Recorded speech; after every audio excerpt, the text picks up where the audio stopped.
ပြင်းမရှိပြစ်ရှာသူမင်းတော့ပေးမလားဒါဟာဘယ်တရားမလဲပေကကန်နဲ့စပီရှောင်းချင်လဲနောက်ဘဝတော့မြဲပြင်းမရှိပြစ်ရှာသူမင်းတော့ပေးမလားဒါဟာဘယ်တရားမလဲပေကကန်နဲ့စပီရှောင်းချင်လဲနောက်ဘဝတော့မြဲ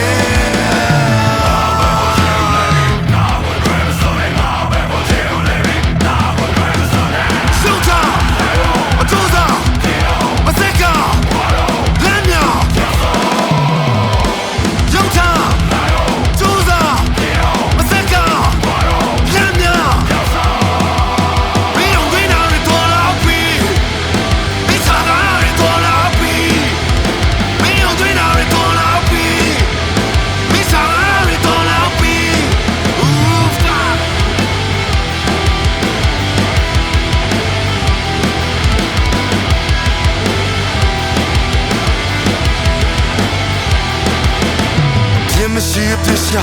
သိမင်းတော့ပေးမလားဒါဟာဘာတရားလဲပေကကန်နဲ့စပီရှောင်းချင်လဲနောက်မဝတော့မြဲအပြင်းမရှိပြစ်ရှာသိမင်းတော့ပေးမလားဒါဟာဘာတရားလဲပေကကန်နဲ့စပီရှောင်းချင်လဲ